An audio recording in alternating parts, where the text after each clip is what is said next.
Good evening. Let's call to order. Mike Davenport. Here. Christopher Espinoza. Here. Terry Pavicic. Here. Joanna Vasquez Drexler. Here. Nancy Kupka. Here. Zoe Boyd. Here. Sam Bull. Here. Thank you. We have a quorum. Let's stand for the pledge. All right. I pledge Allegiance to the flag of the United States of America and to the republic for which it stands, one nation, under God, indivisible, with liberty and justice for all.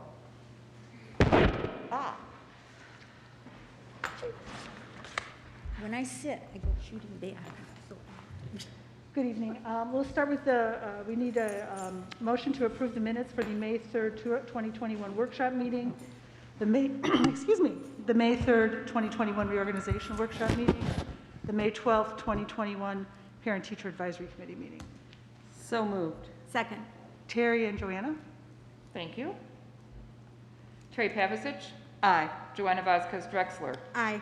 Mike Davenport. Aye. Christopher Espinoza. Aye. And Nancy Kupka. Aye. The minutes are approved. Moving now to the first reception of visitors for public comment. The meeting agenda includes 2 opportunities for comments from the audience. The first reception of visitors is intended for audience members to address the board about any agenda item on which the board will vote. The second reception of visitors is intended for audience members to address the board on any topic pertaining to Community High School District 99. Comments are limited to 3 minutes to provide all visitors an equal opportunity to address the board. Individuals needing more time should submit their thoughts in writing to the board secretary, Mrs. Nidek. Visitors addressing the board need to come to the microphone and state their full name. The proceedings are being tape recorded and are being streamed. I reserve the right to modify these protocols if circumstances warrant. Audience observation of these protocols is appreciated. Do we have anybody who wishes to address the board on something they will be voting on tonight? Hearing none. There are no online comments. I was just going to ask. Okay. No online comments at this time. Hearing none, we'll move on to the recommendations and reports of the superintendent.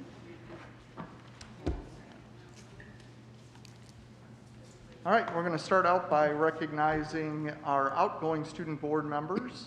Sam first, because you're on the edge there. Hi, Sam. Thank you both for all of your service this year. I have a little token of our appreciation. You guys have done a wonderful job this year in a very challenging year representing the student perspective. As is our tradition at this point, we ask each of the student board members to share what your plans are for after this year and what your takeaways were from being student board members. So Sam, you're up first. All right. As I think most of you know, I will be attending Northwestern University next year and majoring in political science and potentially journalism as well. And, you know, I think my biggest takeaways from this year has just been to keep an open mind, because I think I speak for every board member when I say that I have personal opinions about pretty much everything that we discuss. As long as I'm informed enough. But I think it's more about doing what you think is best for the community rather than what you think would be best for yourself, which oftentimes can conflict. But I think, you know, I think being on the board and representing the student body, and for you guys who vote, I think it's just basically about being bigger than yourself. And so I applaud all of you for taking on those roles. And then, you know, for Zoe and I, just to represent the students, it's been a real pleasure. And yeah, I would just say my biggest takeaway is learning how to represent something more than just yourself. So. Sam? That's important. Zoe? Hello? Okay. Next year, I will be attending the University of Wisconsin at Stevens Point, and I'll be double majoring in political science and environmental science.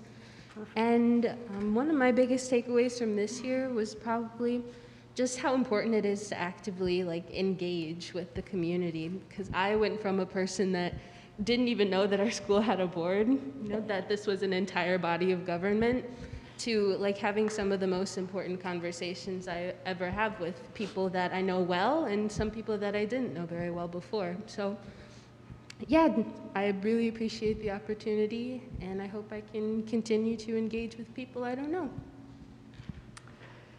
You know, I would just like to say thank you. We have had student board members for just a few years now, and it seems to me that every year our student board members have grown the role for us. And this past year, you had no choice but to grow the role. Yeah. So I can only say thank you from the bottom of my heart. I think your contribution has been invaluable. I'm glad you got something out of this, and I expect to see big things from both of you. And it warms the little cockles in my heart that you're both going to study political science and environmental science and journalism. This is like fabulous. So thank you so much. Absolutely. Anybody else want to? Absolutely. Yeah, thank you very much. I mean, this year especially, so important for us to have students on the board give us insights and reflection and just a little pulse of what's going on. And you two, I think, thus far have done, I hate to say better than, but as you said, growing, each year seems to grow in the role. And maybe this year was just the circumstances were such that it was, something that was really demanded of you. I mean, something we really needed, and you delivered. So thank you, and I hope that you can take this experience on into college, the rest of your life, and learn from it, and apply it, and have great success. Thank you. Thank you. I'd like to express my gratitude for what you've contributed on the board. You've both been very insightful. I find you mature beyond your years, and I'm expecting to see you on CNN in a few years. Yeah, absolutely.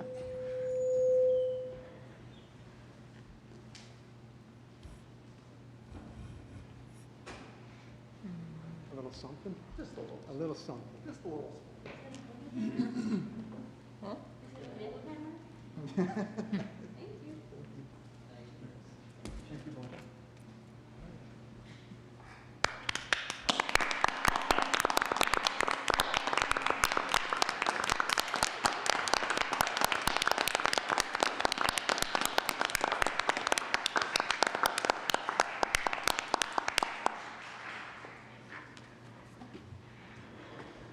Now I'll welcome Ed up to introduce South High's representative for next year.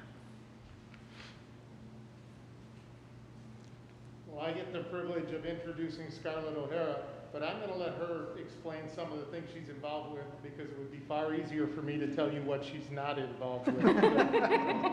Introduce Scarlett. Thank you, Mr. Schwartz. Hello, my name is Scarlett O'Hara. I go to South, and I play basketball and lacrosse. I'm in the Mustang Way, so I'm a leader for Mustang Way. I am a Blue Crew leader, so I'm one of the leaders for our freshman orientation. I am an officer for NHS, so I'll be the parliamentarian this year. I am a leader for our Mustang Aware, and there's a lot of other clubs that I'm blanking on right now. But thank you, and I look forward to this opportunity. I can't wait to be a voice for the students, and I've learned a lot from Zoe and all the emails she's been sending to get our opinions, so thank you. Excellent. Welcome, Scarlett.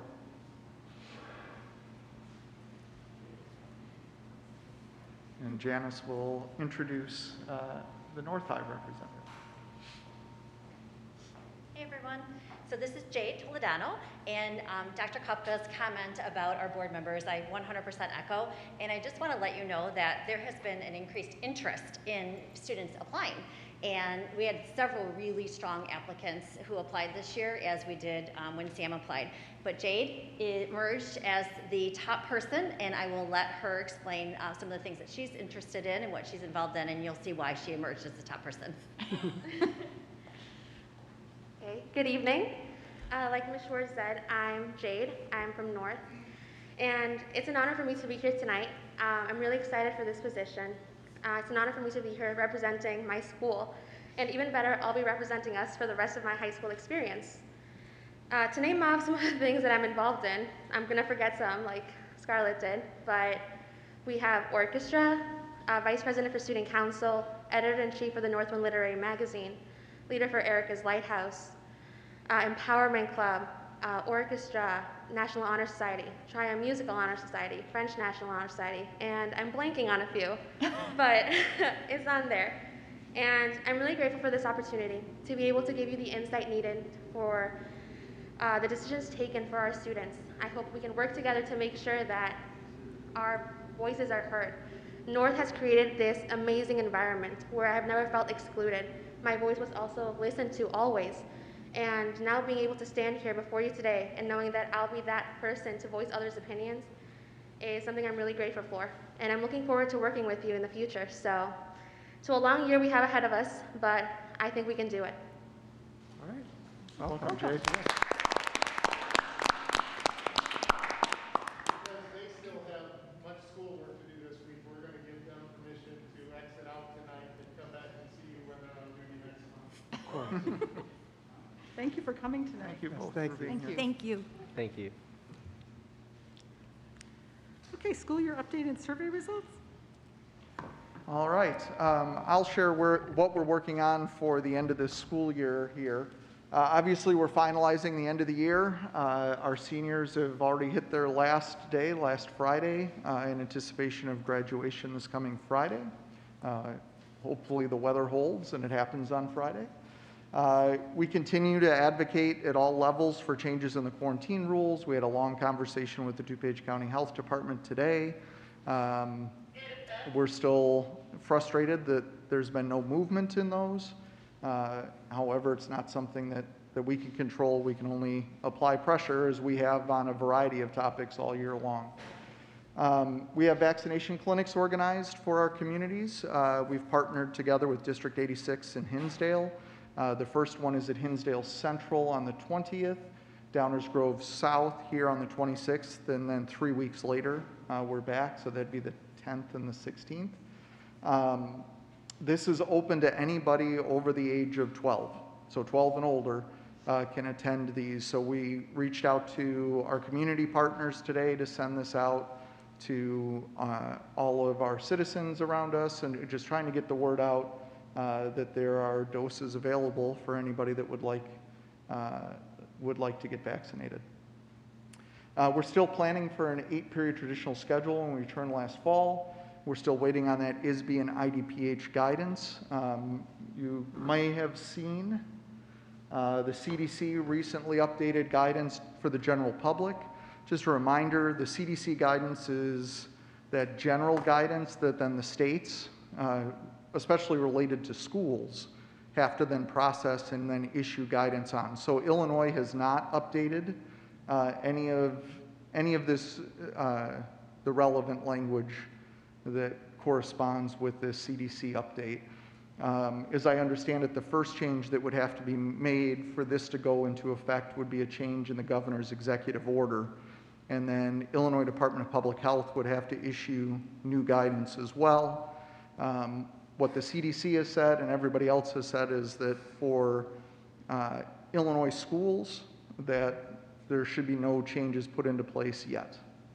So make it through the remainder of the school year under the current guidelines. ISB is signaling the direction that we were hoping that they would move for next school year.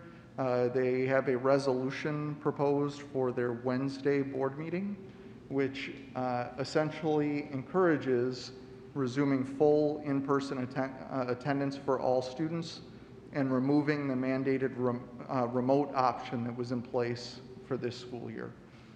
We'll see how that progresses and then how that meshes with the Illinois Department of Public Health and their guidelines.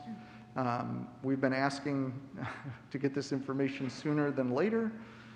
However, we keep being told from all levels that we will receive something over the summer.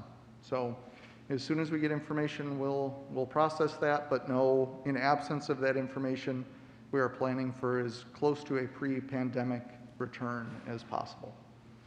So that's kind of where we're at now. Any questions on any of that information? All right, I'm going to bring up Gina and Jill now. We recently did our survey to the different stakeholders in our community, and Gina and Jill are going to provide kind of the big overarching overview. Board members have all been provided the forced choice response and free choice responses, or free responses. Hi, everybody.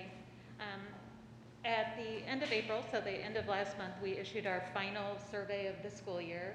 We issued 3 this year, and the response rates were not as robust as previous survey rate, which is pretty good. I don't know if you guys participated, but tried to send out lots of reminders to get as many as we could. And as Hank said, as we've done in previous surveys, as we've done for previous surveys, all the forced choice reports are available on board docs, and all of the board members also have access to the hundreds of comments that people made. They took the time to make, and we're reading them. The administrative team is reading them, and that's really important. So we just wanted to share some highlights of those responses and what we learned and what our next steps are going to be.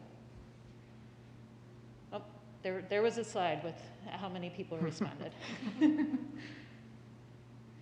So what we heard from students and all other groups who responded in our community was that their preference is to be back in person all day, full day, without the quarantine rules. I don't know if you've heard this, but we've heard this loud and clear throughout all of the surveys. We also learned that the majority of students who responded to the survey were learning in person, and they are more engaged. So compared to the surveys in November, we saw a big jump in engagement, in particular with peer relationships. So obviously when you're in person around your peers, you're going to have an improved experience that way. Our students also expressed that they wanted to talk openly about mental health problems and kind of remove that stigma. That was heard again and again in comments. And also we included questions about school climate and cultural awareness this time. And students did report that, many reported that they'd like to talk about these issues and topics, shared lots of ideas such as including more cultural lessons and clubs and so forth. So finally, we asked about paper, the online tutoring. 45% said that they have used it. They really value it in terms of essay review versus other topics, but they say that nothing can replace the help of their teacher. So that's from students, and Gina's going to share other audiences. So as Jill said, a lot of the same information came through from each group, and from teachers and staff, basically, again, wanting to be back in person. As Dr. Thiele said, we are planning to come back in person next year. In-person learners more engaged, and teachers and staff support that as well.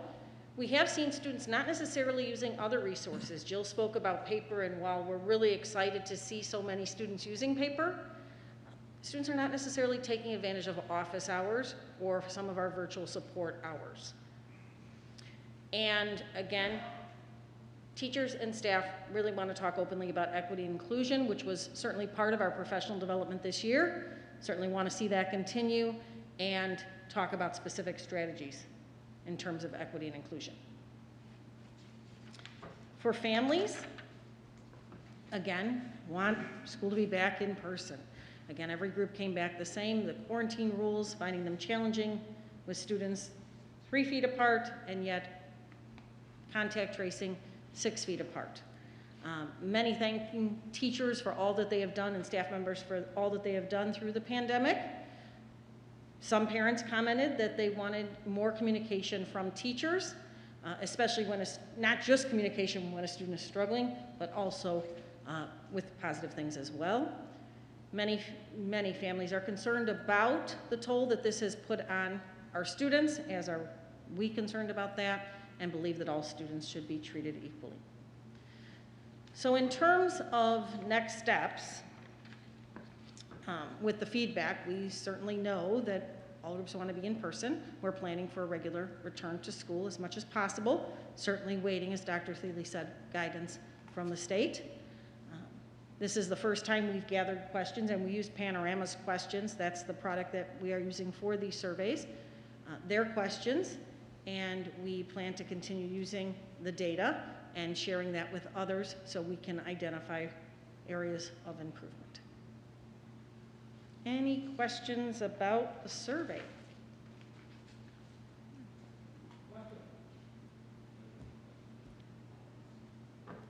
No. And Just a reminder, thank you, Jill and Tina. Just a reminder, next year we plan on a full strategic plan process that would involve gathering similar type of data from all of these groups as well. I believe I had Zoe a has quick question. Oh, sorry. I'm sorry. That's okay. Just about the way that you guys take your survey. Have you considered ever like blocking out class time for students? Or I know you guys send plenty of emails, but it still seems like student survey like turnout answering is pretty low. Yeah, we absolutely have considered using class time for surveys, and we have in the past. For example, 5 Essential survey. Oftentimes, you may recall taking that during school hours. Our challenge this year, one of the challenges, is we're really trying to protect instructional time as well. And especially when it's in-person time. And so that was one of the factors that we considered. But absolutely, that is definitely something we've been talking about. Great question. Thank you, Zoe. All right. Thank you. I just remind everybody that if you haven't done it already, all of the responses, the open narrative responses have been distributed to the board in the last Friday packet. All right. Thank you. Thank you. Excuse me. We'll leave Gina up here for the next topic, educational tours and the revised travel agreement. As the board knows, we have not brought any tours to the board since the pandemic. And certainly that's been intentional. As the board knows, we had several tours that were either canceled right as school closed in March of 2020, or that were postponed and then ultimately canceled because pricing went up, dates changed, and families decided not to send their students, or postponed, and we still have our Costa Rica tour that the board voted to postpone. Hank, if you can. Yep. Thank you so much. So we have not brought any to the board, but we did work with, we sought legal assistance, we've been talking to many people, and we revised the travel agreement that families are required to sign so that the language is clear, and so everyone knows going in what the expectations are, and we are recommending that change to the board tonight. The revised travel agreement, and this is just part of it, right? So when it's saying we, it's the parents are signing, parents are the we here. One of the things that came up as tours were canceled or rescheduled, postponed, all of those, was about the financial loss that families might incur. And while we certainly had language in the previous travel agreement regarding that, we wanted it to be extremely clear for families. So you can see the entire quote, or the entire quote from the document, but I think the part that's most important is the second sentence where it says we understand that any financial loss that we incur due to cancellation by us or by the district is the sole responsibility of the family. And that was something that was in our previous agreement, but without quite as strong language, so we wanted to solidify that. In addition, we want to certainly protect families. And so on the next slide, we added language regarding travel insurance, basically cancel for any reason, travel insurance. What we saw with the tours that were canceled were those families that took insurance lost a lot less money, or in some cases, I mean, really very little in some cases. And so we believe that moving forward, it is in the best interest of families and the district to take that travel insurance. If there's one thing that we've learned from this experience when we had several tours that were canceled right in March, is that that travel insurance really did help families to recover most of what they had already spent.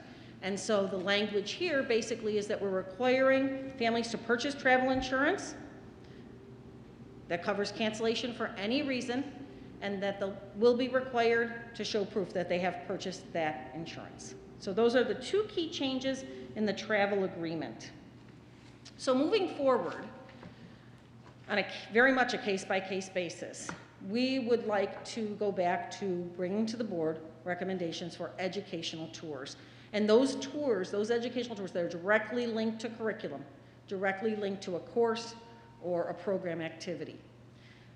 We, of course, will continue to monitor health and safety conditions for educational tours, as we always have, but on a case-by-case, and we're bringing you one tonight, we would like the board to consider, with the new travel language, approving this tour. So We're asking the board to vote tonight on approving an educational tour, and I want to make it really clear the change in what we're asking board action for. In the past, the board approved a tour with tentative dates, tentative number of students, tentative dates, but certainly the location, and we would further develop the tour after that point, usually giving families, it varied by tour, but approximately a year, usually a little bit over a year, to pay for the tour and to plan for the tour. And then when COVID hit, the board may recall that I brought several tours back, asking the board for permission for the administration to postpone the tour.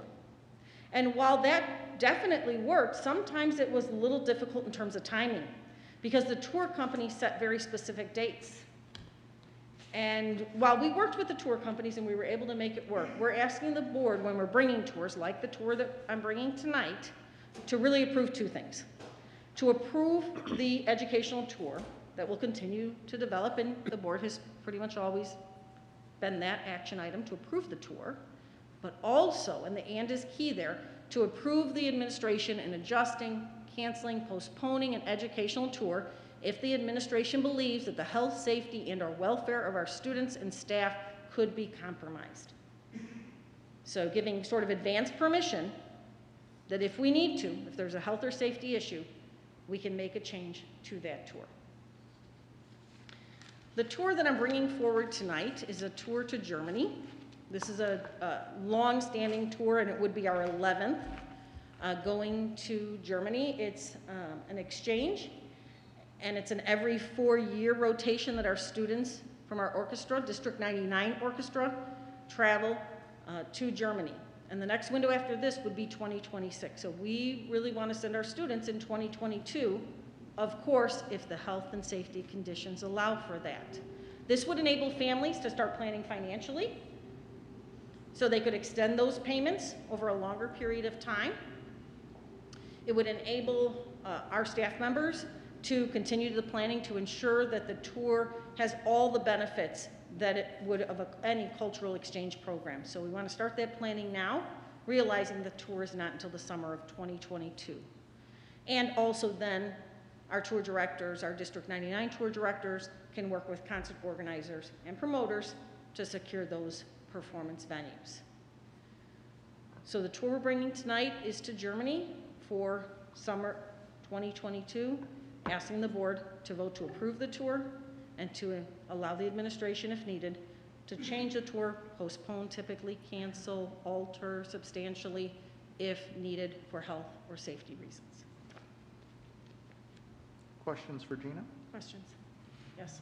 Gina, is it possible for the district to purchase the travel insurance on behalf of the students? And if so, why wouldn't we do that, since that's something that we're essentially requiring them to do? Typically, that is done individually by families from the tour companies. Currently, the district does not support tours financially. So we do not, families pay the cost for the entire tour. So that would certainly be a change in how we do it. And most of the tour companies have it set up directly with the families, so the payments go directly to the tour company. And every tour company has different companies that they use for insurance, or if they have their own, it varies from company to company. So it would be the obligation of each family to contact, follow up with that travel insurance company? So there's meetings that take place, and our tour directors are really good about sharing information, and many of the tour companies offer their own insurance. So you go with this company that works with this tour company. There have been in a couple cases where they might have more than one company that you can purchase insurance from too, though. And the company that this tour is from, I should have said this, I apologize, we have worked with this one before too. Okay. So most of the companies that our music tours have. Want to avoid the circumstance where you have that one family that just doesn't do it for whatever reason. I suppose there's nothing we can do about that. That doesn't purchase the insurance? Yeah. Well, that's why we had put the language in that they need to show proof. So that's something that the tour directors would have to monitor. Okay. Just like they monitor passports, right? And they monitor that students have everything that they need. It would be one more thing that they would need on their checklist to monitor that students have. And this particular tour to Germany, Brer is one of the tour directors, and obviously he's done many, many tours. I feel confident that this change, that the tour directors will definitely be checked. So it's something that's fairly affordable? Yeah, I'm sorry? Is it fairly affordable? It varies from company to company, but it will add, in some cases, a substantial amount. I've seen some that are 200, but I've seen some that are substantially higher as we went through the fine print from the tours from last summer. And there's different kinds of insurance, right? There's insurance that covers this. It's just like any kind of insurance, right? There's insurance that covers at different levels. We're looking for that level where families can cancel pretty much for any reason. So we'll be real clear when we're presenting to parents that the cost of it, you know, we'll show that cost in what to expect. And it will depend on the tour company that we use. If the tour company doesn't offer it, then we'll have to give alternatives to the families. Okay. All right. Just like you can go online and purchase from a separate company tour insurance if you plan a vacation for your family or something like that. Any other questions? If it's required, you're going to require everyone to purchase the same level of coverage, or are you going to give options? So it would be the coverage that would allow canceling for a situation like we're in right now, which for the most part is going to be canceled for any reason. Some of the insurance options will cover if it's this or that, but quite a few of them did not cover for the pandemic. They would cover in terms of postponing, but then if the entire group could not postpone, we ran into some issues with that as well. So do you think that will change? I mean, if someone's a senior or not able to then go on a postponed trip, it's... So I guess well, I mean, if you were looking at the insurance products that were provided and you're finding that not all of them gave the full refund back for a situation like this, are you skeptical that... Right, we're certainly going to guide families, absolutely. Guide families as much as possible. A lot of the policies that were offered pre-pandemic didn't cover things like a pandemic. So part of this is making sure that the policies match what Gina's outlined here, that it'd be cancellation at any time for any reason. And that those were some of the gaps we were seeing in some of the travel insurance policies that were offered prior to this. And that gap was only exposed because of the pandemic. So we're trying to close that in this proposal, that no matter who they're selecting for their insurance provider, that level of coverage would be required. And we certainly want to protect families. We in fact do have students who are not going to be going on postponed trips. Is that Nancy? Yes. What was it you said, Nancy? Nancy? I think we do have students who are not going on postponed trips.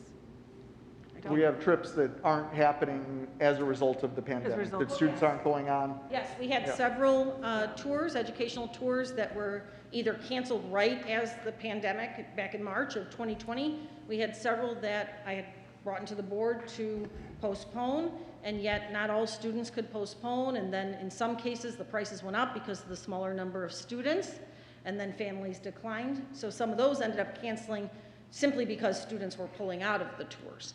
So we had a lot of situations like that. The only ones that we have left that are postponed from COVID are the North and South Costa Rica at this point in time.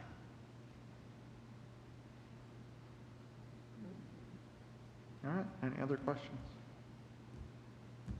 Thank you, Gina. Thank you. Thank you. All right, our next topic is parent feedback offered at the Parent-Teacher Advisory Committee meeting, and Scott's going to come up and present on this. I'll remind all board members, please speak closely to the microphone so that folks in the back can hear us. All right, good evening. So we had our annual Parent-Teacher Advisory Committee on Wednesday the 12th. Joanna and Sherelle were representing the board.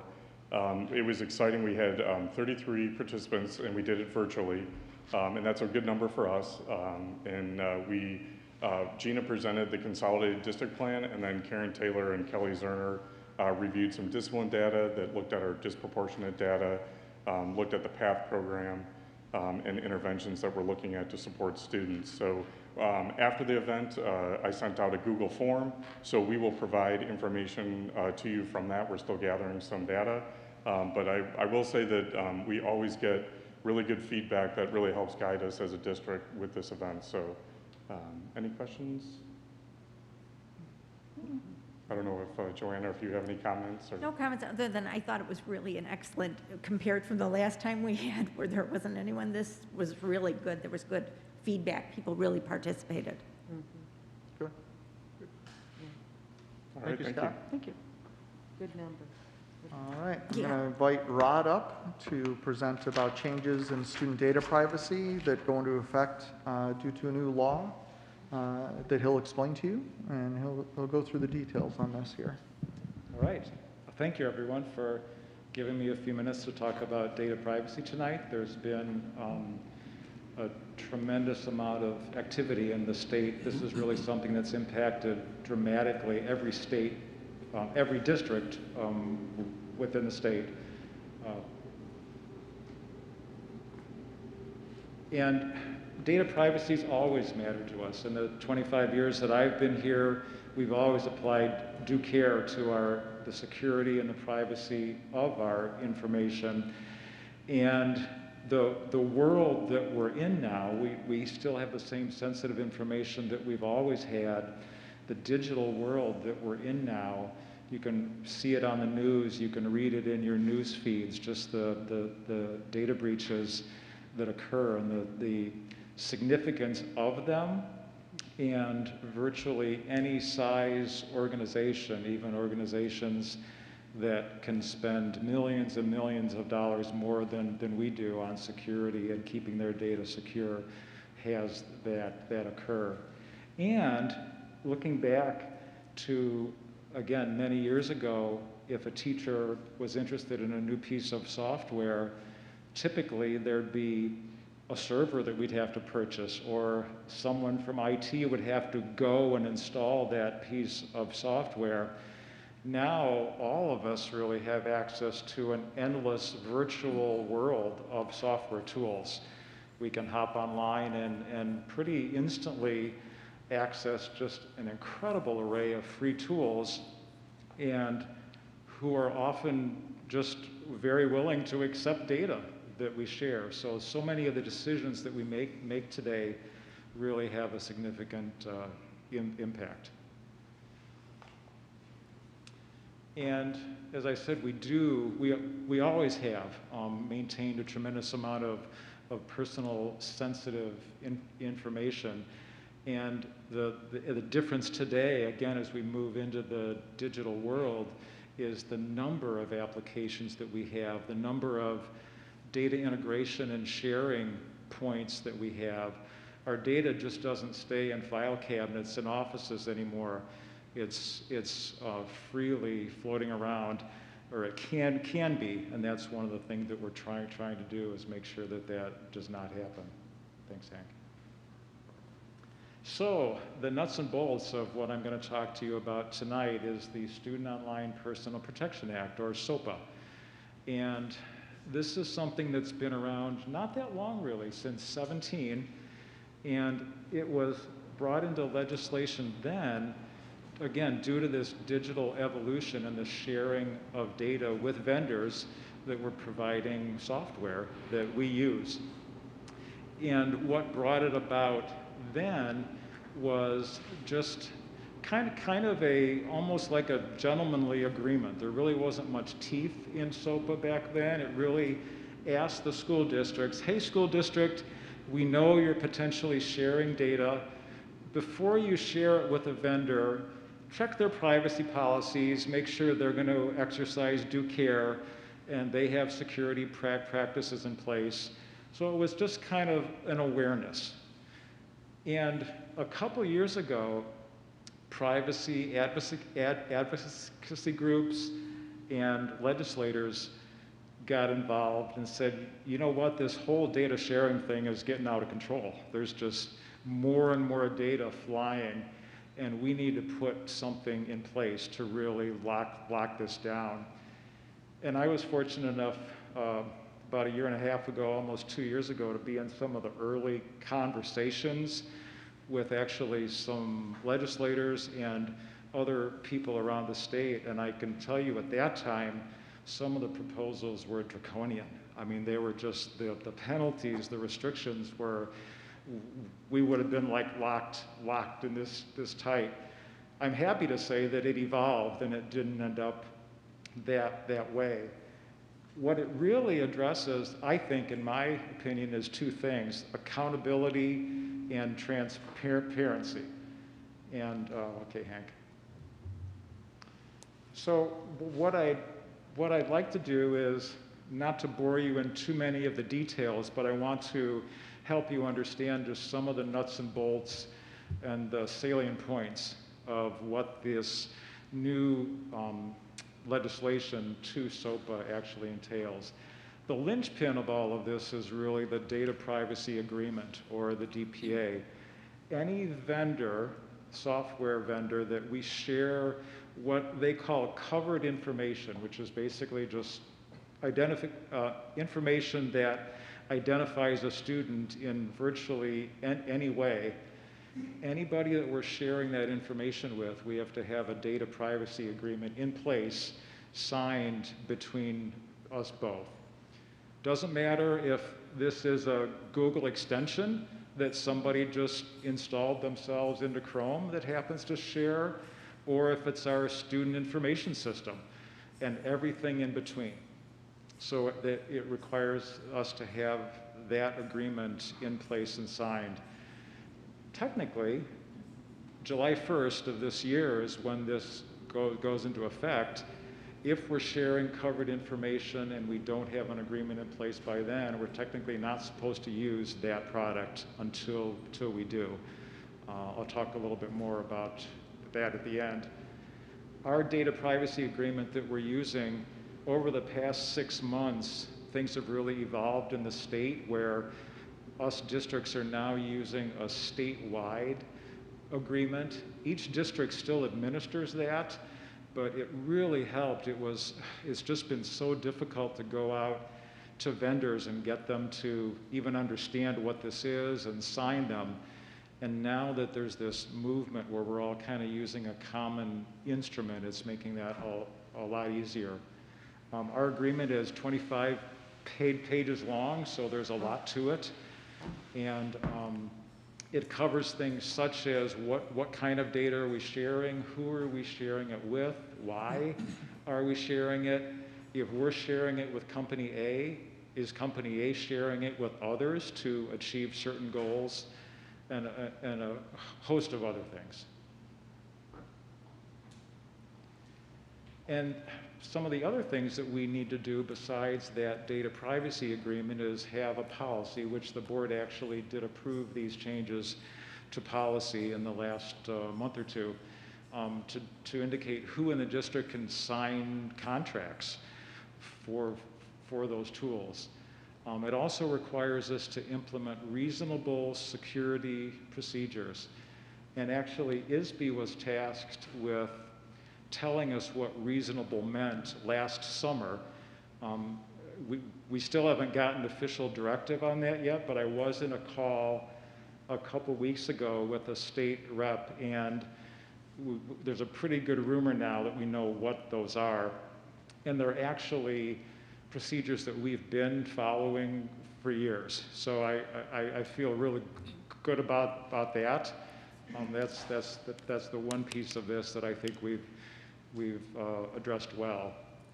That said, again, I mention this to anybody, anytime I speak about this, that, again, watch the news, read your news feeds. No organization is immune from an attack or from a breach. I know that we're employing reasonable security procedures, we evaluate risk, we manage risk, and that's what it's all about. It's all about kind of keeping yourself in that place. And finally, it's kind of interesting, the legislation says that a district may appoint a data privacy officer, but basically every district in the state has one. And the nature of that job, although no job description was provided or anything, it just kind of said, well, the district can appoint one. With the underlying assumption for all of us is that the purpose for that is that this person will kind of manage this process and everything that goes along. Okay, Hank. So that was kind of the accountability piece of these changes in the law. This is the transparency piece. And what it basically requires is that, again, we're very transparent, we're very public about the data that we are sharing. You know, what elements are we sharing? With whom are we sharing it? Here's a copy of the data privacy agreement that we have in place with them. Here's a list of anybody that company uses that potentially the data is being shared with. So this is a big part of that transparency piece. And another part of the transparency piece, and this type of thing has been in place with the FERPA federal legislation since the 60s, when records were all printed. You know, parents today have the right to go in and ask for copies of data and inspect. The same type of principles are restated here for SOPPA, but specifically geared toward that electronic data that we're storing, not necessarily in a file cabinet in the office, but in the cloud, you know, with someone else. And finally, again, in the world that we live in, breaches are something that does happen. And again, part of the transparency piece is that we're required to publicly post and notify if we do have a breach. And there's a threshold in terms of how many students that it affects, but if we exceed that threshold, then we need to be very transparent about this is what happened and when and what. Yikes. It's a lot.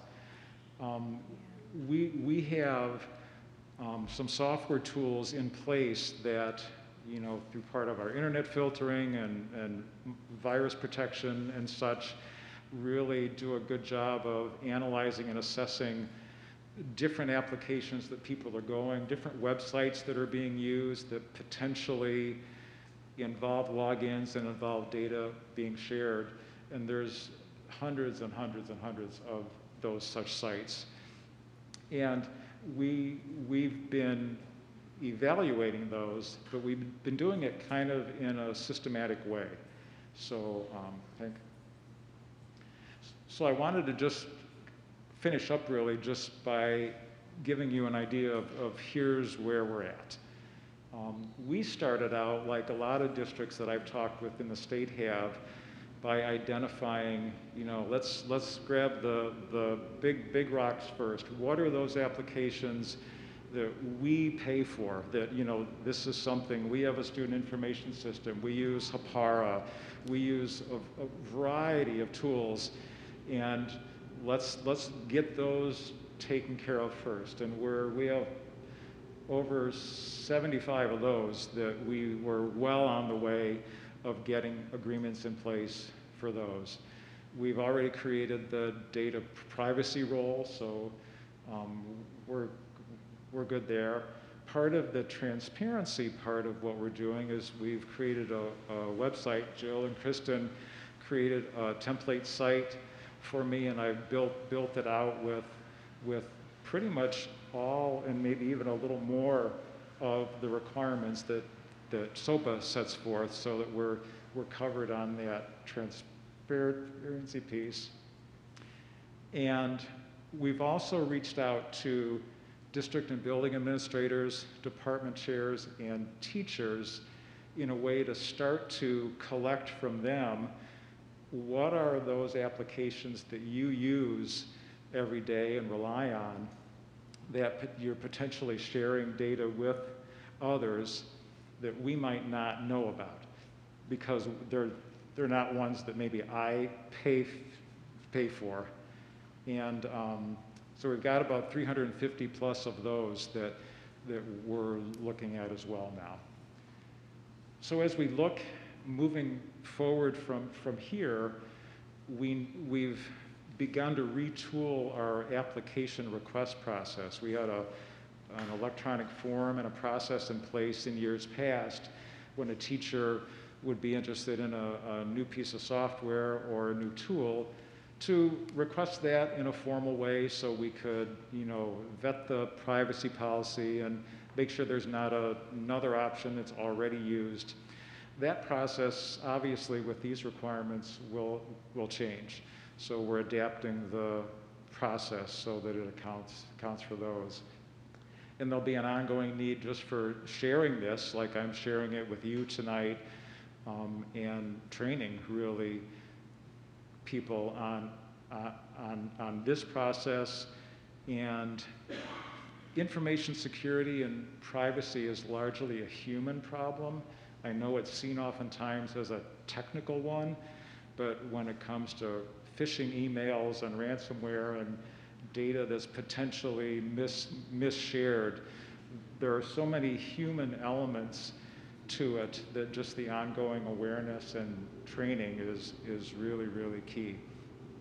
I asked Nikki, our attorney that I work with quite a lot on this, and someone from the state a few weeks ago, I said, what happens July 2nd if we don't have all of our applications in line?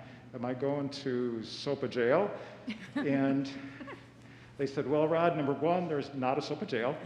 And number two, they realized that every district in the state is in the same place. This is an immense task. We're working on a process. It's a good process. And that's really what they want to see. It's just that we've got a process in place. We're moving in the right direction. So that's it. Questions, comments? I had a question. Is there any exposure with student applications that a student might put on their, or access via Chromebook? Well, we would see those actually in our as we have those electronic tools that are going out to look for applications. So you pick it up. Those will show up on our list. So as we get to those, we also know because the students are running on a Chromebook, and they're pretty tightly locked into our Google ecosystem, we actually have some insights into that system that give us a pretty detailed accounting of what they have access to, what they've shared credentials with in order to log on and such. Thank you. Do teachers have, I'm over here. Teachers, it's, I know it's. Yeah. Teachers and other staff members using personal devices, is that somehow impacted? Mike, we have some visibility into that, but not too much. I mean, if I'm on my iPhone and I'm doing something kind of outside of my district login and that activity, we might not be able to see that. And that's where the education and awareness will come in as well. I heard you, so in your presentation, I heard arduous, time-consuming, huge. Sorry, I'm not complaining. It's just been a lot of work for all of us across the state. Certainly, but so, I mean, the thing that I always wonder about when we have these sort of mandates, right, is how it's impacting our budget and what you're not doing because you're having to spend so much time doing this. Do you have some feel for how it's impacting us from a budgetary standpoint? Yeah, I don't know from a budgetary, I mean, it certainly is one of those unfunded mandates for sure. We have a lot of extra work to do and really no extra resources.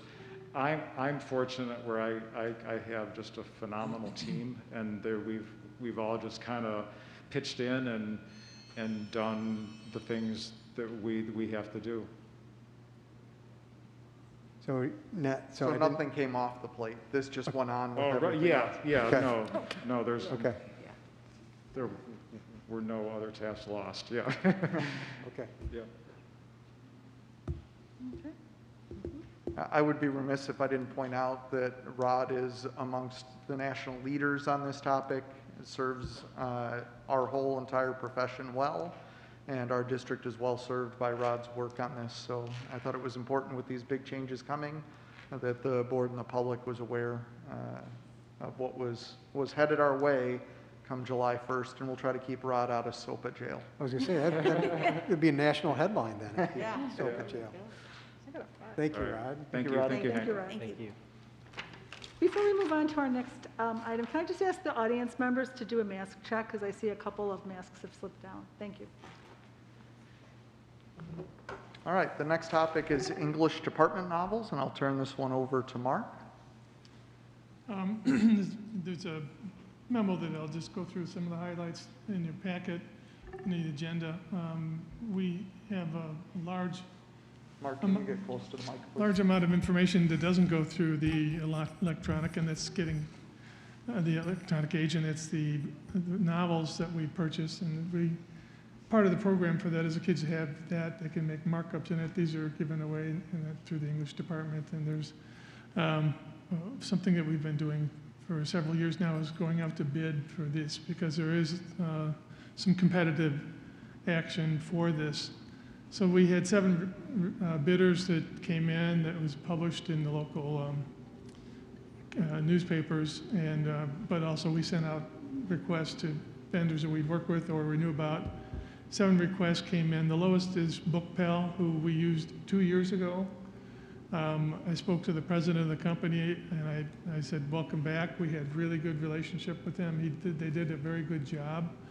And he says, yeah, he was upset last year that he didn't get it, so he really sharpened his pencil. So this used to cost in the area about $140,000. That was in, maybe 8 or 9 years ago, dollars. So sending it out this way really has helped curb our costs in this. And this way we don't have to charge as much to kids or build into the fees anything for the kids that pertain to this more than what we already have.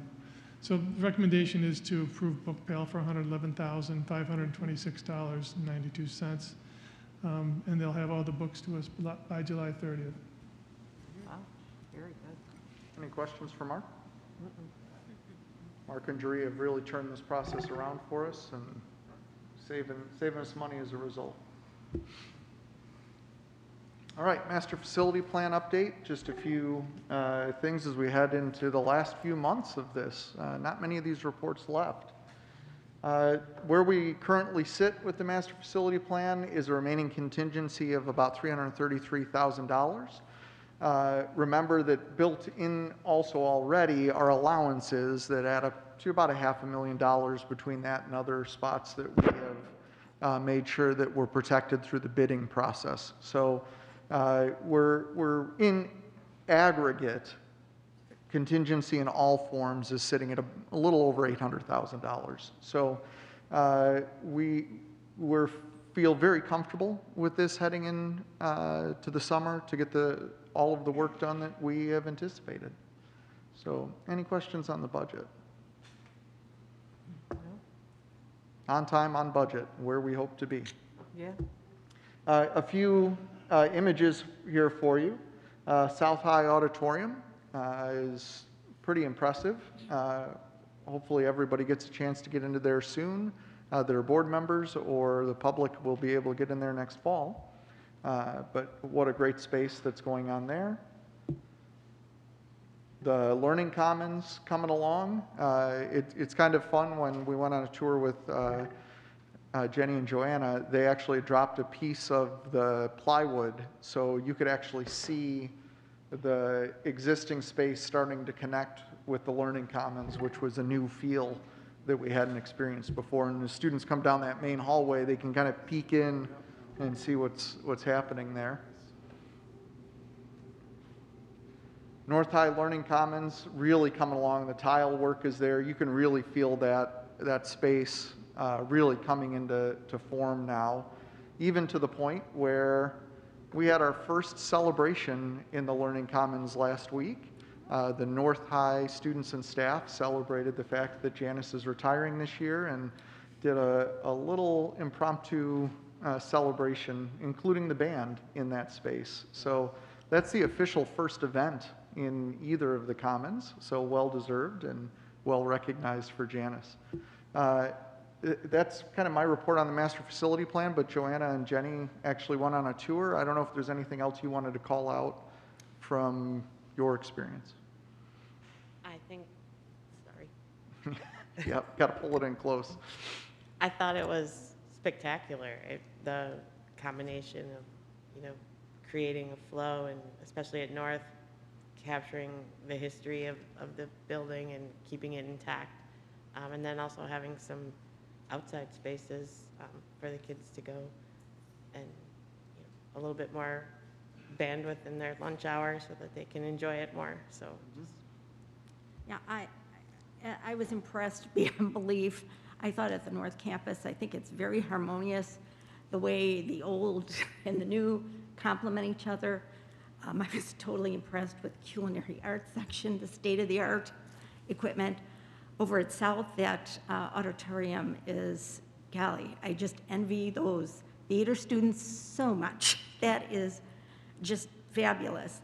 I think I can hardly wait till the public comes to see it so that they know what they're getting. This was money well spent. Thank you, Joanna. So any questions from board members? All right. Very soon we'll be in all of those spaces.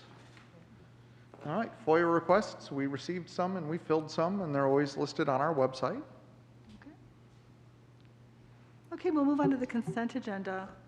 Before we do so, I'd just like to take a moment to recognize, where is it? H, the acceptance of donation, again, from District 99 Education Foundation. They provided a, I'm not going to pronounce this right, cricket machine to our Transition 99 students for their business. Yes. Thank you. Thank you to the foundation. Is there any element that any of the board members would like to pull out of the consent agenda for further discussion? Hearing none, I need a motion for the Board of Education to approve the consent agenda as presented, which includes A, the personnel report, appointments certified, leave of absence classified, appointments classified. B, the personnel report, retirements classified, resignations classified. C, the personnel report, termination classified.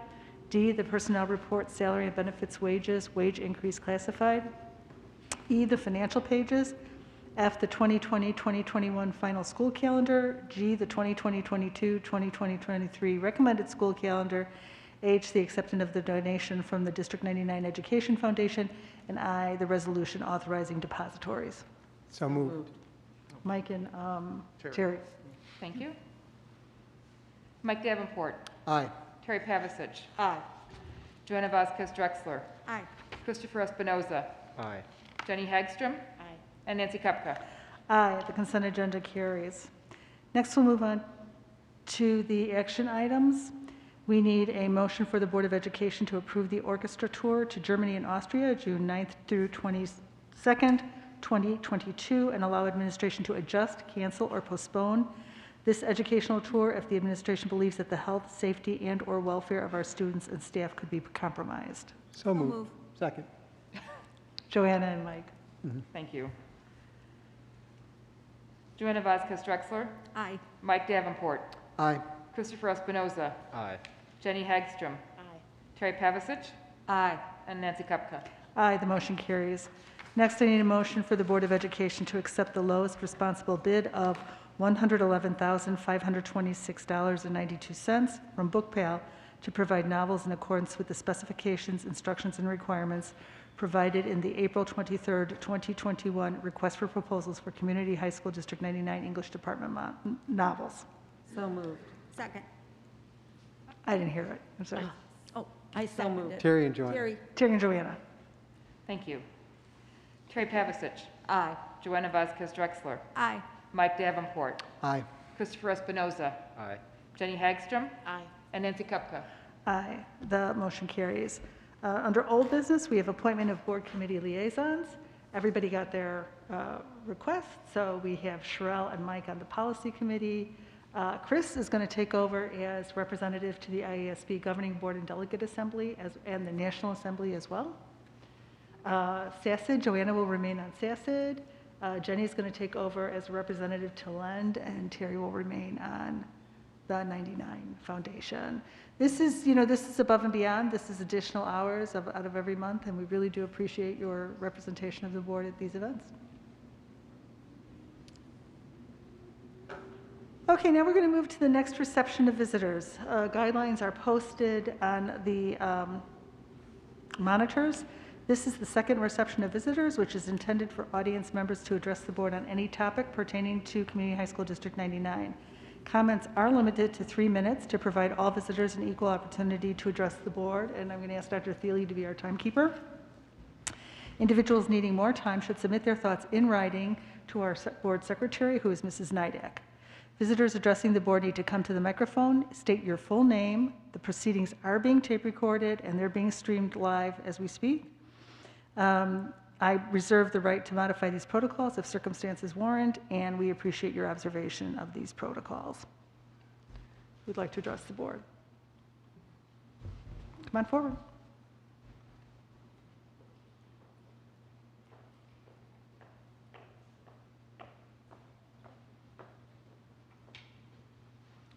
Good evening. My name is Noel Manley, and I'm a resident of Darien, Illinois, and I'm also a resident of District 86. And I thought I would share with you some of the happenings of what's going on with District 86 and how they may impact District 99. On January 4th and 5th of this year, a special seminar was held for our faculty and staff. The title of the seminar was Introduction to Race in Training. And it was conducted by a consultant called Saxman Consulting, LLC. One would think the seminar would present materials on how to bring people together over issues of race. Instead, it was the exact opposite. It was filled with racial invective, divisiveness, and among the topics that were discussed was this academic construct of white privilege. I'm going to read to you a section from the presentation entitled Some Aspects and Assumptions of White Culture in the United States. The nuclear family is an aspect of white culture. Aggressiveness and extroversion are aspects of white culture. Emphasis on the scientific method is an aspect of white culture. Planning for the future is an aspect of white culture. And anything other than Judeo-Christian tradition is foreign and therefore an aspect of white culture. So according to this consultant, paid for with public funds, these are the underpinnings of white culture in America. One would think these are universal values. I'm sure that many people who have immigrated to our nation from Africa, Latin America, and Asia have embraced these values. But according to this consultant, they do not. The seminar went on to discuss what does it mean to be white and outlined 4 items. Segregation, individualism, focused on intentions or impact, and white fragility. Members of the board, this is repugnant. It flies in the face of everything that I've been taught about race, tolerance, and the golden rule.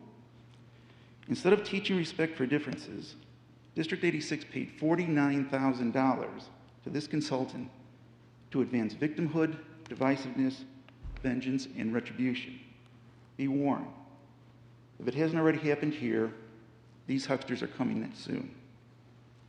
Unfortunately, this is part of a greater trend in public education that moves away from education and towards indoctrination. Asserting the legitimacy of the perception of white privilege and white culture and the promotion of equity as the means to correct these flaws runs counter to the mission of public education.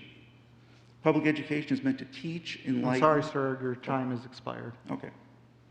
To enlighten and allow critical thinking in weighing the value of concepts and ideas. So, thank you. But thank you. Thank you.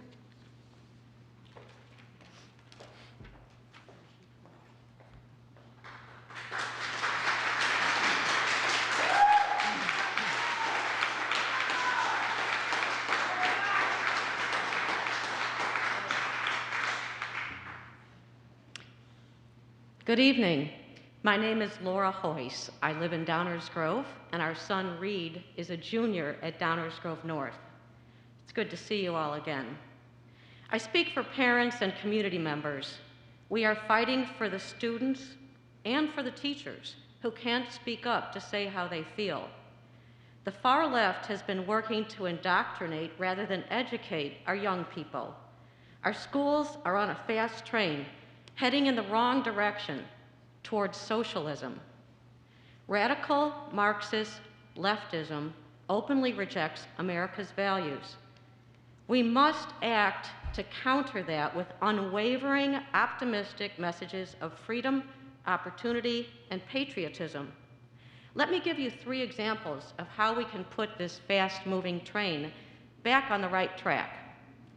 Number 1, defeat Illinois House Bill 2789, which is legislation backed by the Illinois Education Association and teachers unions that would require the IDPH, the Illinois Department of Public Health, to regulate in-person instruction at public and private schools. State control would replace local control. Teachers unions have amassed all the power. House Bill 2789 passed the House in April. I believe it's now in committee and is heading toward the Senate soon. So I'm asking all of those who are aware to call your senator and ask that the senator please oppose this House Bill 2789 so that we can keep local control of our schools. Critically important to us. Democratic-led unions have taken full advantage of COVID, and they want to give IDPH enforcement powers. The IDPH, public health, does not want this. People don't want this. Teachers even don't like that unions are taking such a strong stance. The reality is parents and students and teachers have no voice in the political process. All last year, teachers' unions opposed school reopenings over parents' objections and over their pleas to please open in-person learning again. I'm pleased to hear tonight that the plan is to reopen the schools in the fall. That is what we want. Let me reiterate, we want our schools to open full-time, full schedule, in-person learning with sports activities and no masks. So let's hope that happens. Number 2, reject the culturally responsible teaching and leading standards, which a lot of people don't know about. I know about them, and it was hard for me to find a copy of them, but what are they? They are standards that were introduced I'm sorry, by Ms. Hoyce, you're out of time. I'm sorry? Your time has expired. Time has expired? Yes. Okay, thank you. Thank you.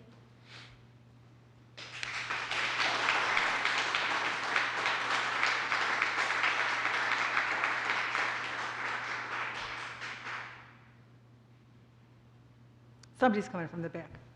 You can be next, sir.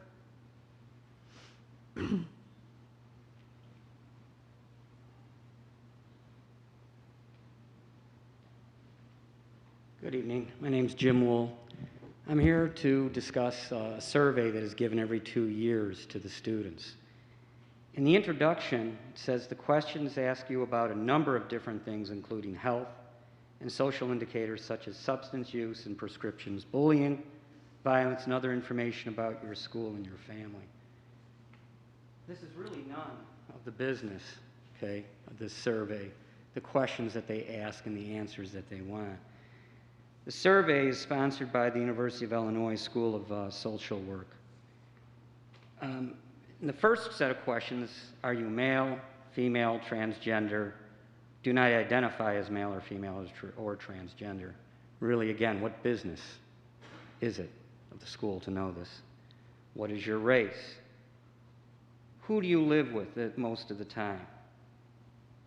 At school, are you eligible for receiving free lunch, reduced price lunch, or neither? Really, again, whose business is this? Other questions, okay, ask students to answer. How wrong do your parents feel it would be for you to drink beer or wine, have 1 or 2 drinks of alcoholic beverages nearly every day? Very wrong, wrong, a little bit wrong, or not wrong at all?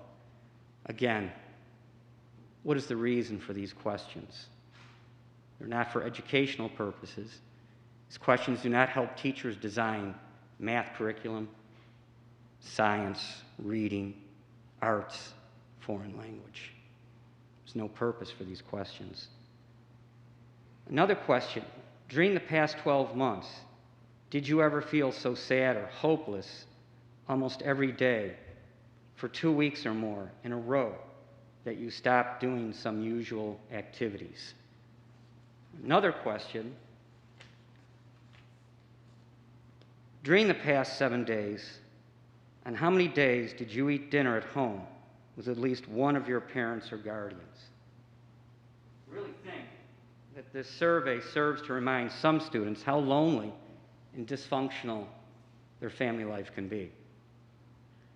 Now again, at the beginning of the survey, it tells the students who are filling this out, you will remain private, none of this will be known. This is almost child abuse. In other words, you have a student fill this out, but yet no action will be taken. Who does this benefit? Does this benefit the U of I graduate student who's working on a dissertation, a PhD? Again, why is this necessary? Why are our students filling these surveys out? There's then other questions about alcohol, drug use, and then finally it asks questions about the family too, and I think we know these answers. I'm sorry, Mr. Wool, you're out of time. Thank you. That we know these answers. We've known them for 50 years, yet every 2 years we give this survey. Thank you.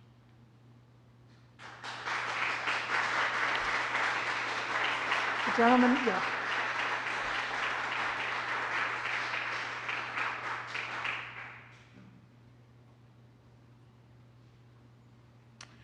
Good evening. My name is Art Ellingson, and I am a Vietnam veteran of the Navy. And I was sent to Vietnam to battle against the spread of communism. That's why we went to Vietnam. Because the North and the Chinese, the Russians wanted to take over South Vietnam, we went there to give them freedom. And now those very same freedoms are being taken away from us by people who call themselves leftists, call themselves Democrats, but are in fact communists. Critical race theory is one of these ideas that they have come up with, and in my opinion, those who've come up with this critical race theory are in fact the racists themselves. A very popular video describing critical race theory goes like this. You are a shopkeeper and two people walk into your store at the same time. A black guy and a white guy. If you wait on the white guy first, it's because you want to give privilege to the white guy. Now, which means you're a racist. If you wait on the black person first, it's because you don't trust the black guy and you want to get him out of the store before he steals something. No matter what you do, you're a racist if you have white skin.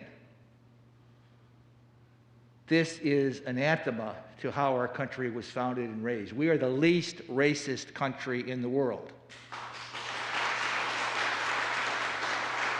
12 years ago, or maybe 13 years ago now, we elected a black president for the first time.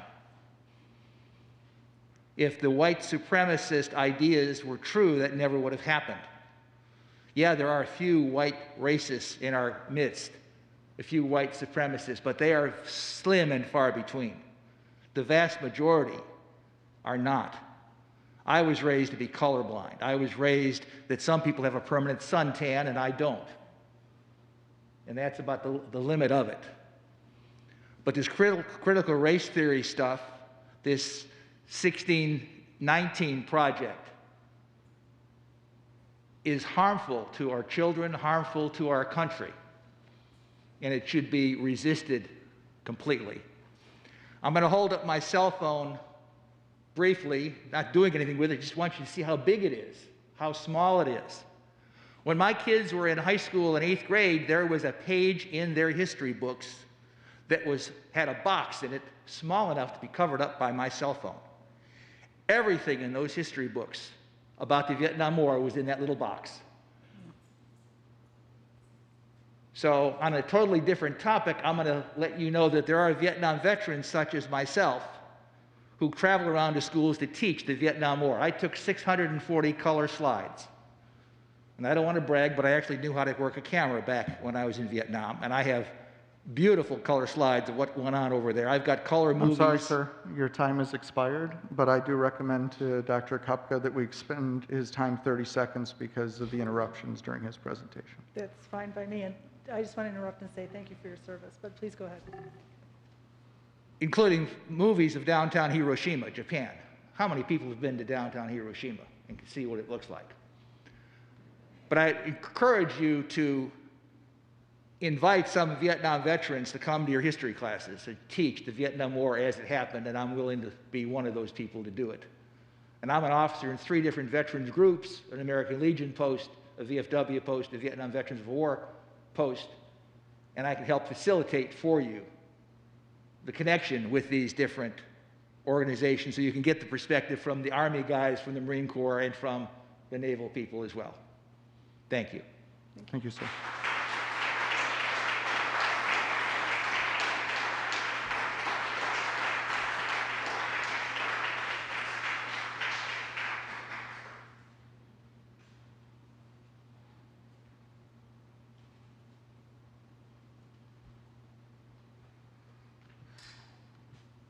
Hello, I'm Christine Martin. I am a resident of District 99.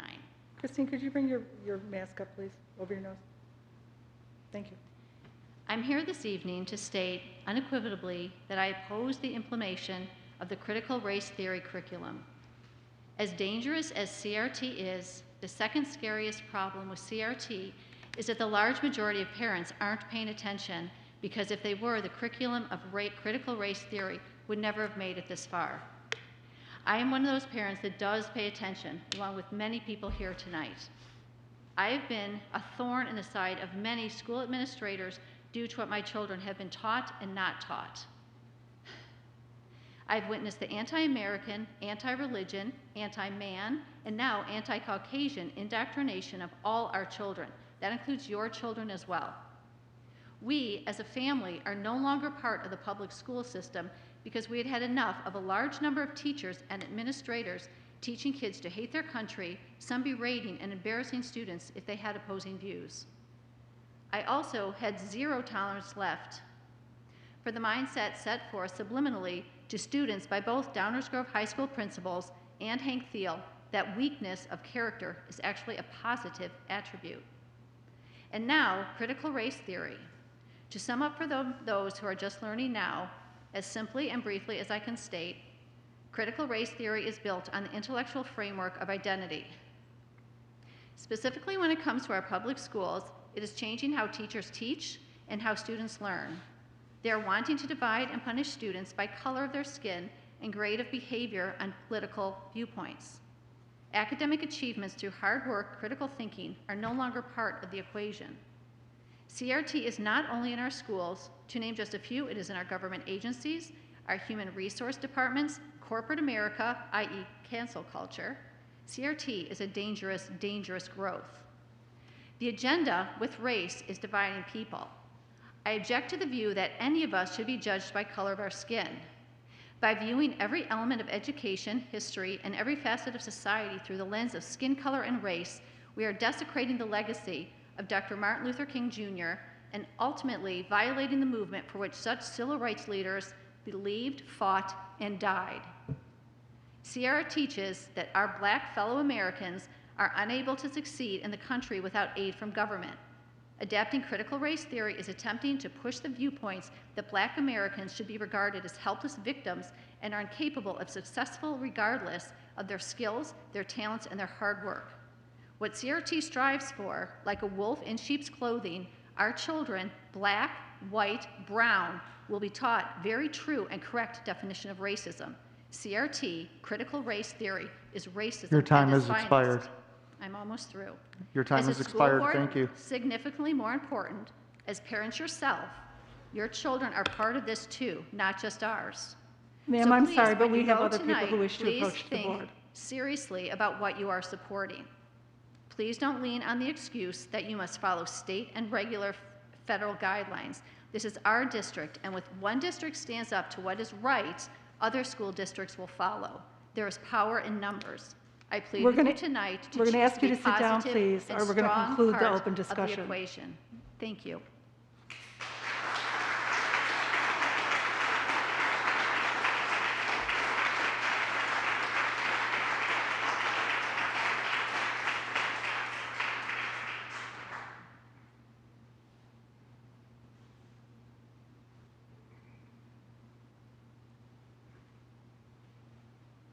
My name is Michael Hahn. I'm a resident of Downers Grove. I do not currently have any kids or grandkids in the school district. However, I have neighbors, and I've seen some of the effects that the social programs have had on them, and they have been pretty much devastating. Wearing these stupid masks is just ridiculous. I've seen several of you reach under your mask, scratch your nose, and then touch the desk, or the water bottle, or the chair. Every single one of you, or most of you anyway, when you leave here, will remove this mask and it won't be on again until you come back here. I see no reason why we should have a mask policy in the school. I'd like you to consider totally removing it as soon as possible. Thank you very much.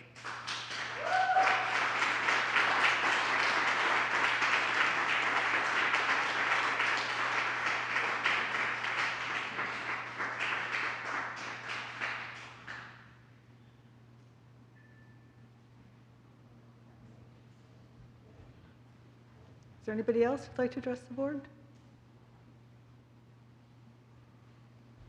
Can you see? I can't see past the, is there anybody else coming? Okay. Nobody's coming up. We did receive one online comment. Mr. Rose resubmitted from last month and felt like I did not reflect his comment as we summarize online comments. So I will encourage I'm not going to attempt and fail at it again. As a point of record, all of the comments submitted online become part of the board record. I highly encourage all of the board members to read Mr. Rose's comment in full so that you're aware of his full perspective rather than my summary of it. Other than that, we have received no other comments. Okay, thank you.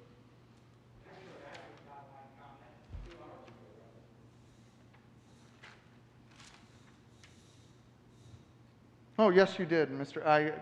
I thought it was all Mr. Rose, but you are correct. We received another comment from Mr. Ellingson as well, and I will make sure that it reflects his comments this evening, and I will make sure that that is part of the record and sent to the board as well. Thank you. Thank you for correcting me. Okay, if there's no one else who wants us to address the board, we'll move on to communications and announcements. Do we have an update? Well, Jenny, you haven't been to a meeting yet, but do you have any updates from Lind? We have a meeting Friday. I'll make sure that Jenny gets the invite for that, okay. Now that she's on the committee. SASA, Joanna, anything? Just that SASA district administrators will continue to meet on a weekly basis through the end of the school year.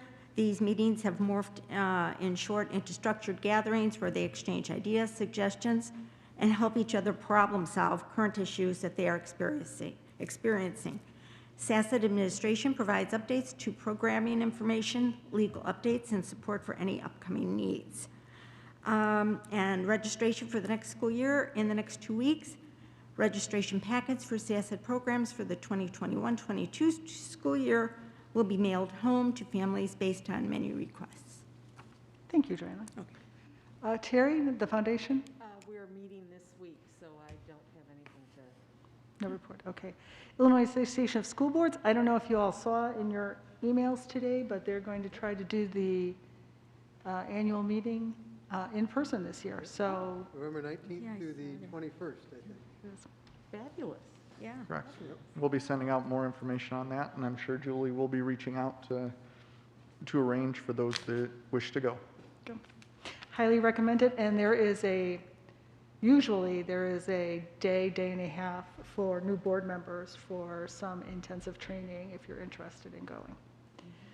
Upcoming board meetings, we'll have the June 2nd workshop at 6:30 PM.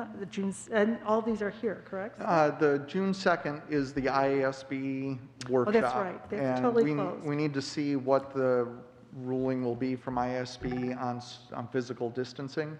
If we can hold it at the district office and all fit in that space according to the IDPH rules, it's much easier for us to manage that back at our offices.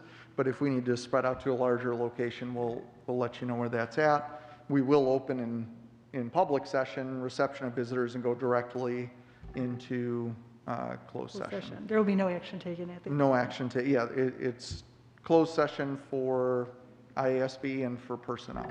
Mhm. And then June 7th, we'll have a workshop meeting at 6:30, and then June 21st, our business meeting at 6:30. Not to mention the fact we hopefully have graduation this Friday. Graduation on Friday. Hopefully, we'll see you all there. If not, Saturday or Sunday, depending on the weather. And board members, please, on the way out, in the culinary arts lab are your caps and gowns. Since we're traveling roadshow this week, please take that with you so that you're prepared. And we can take a few minutes just to tell you what to expect on the day of. With that, we'll ask for a motion to adjourn. So moved. Second. Terry and Mike, all those in favor? Aye. All those opposed? We are adjourned. Thank you.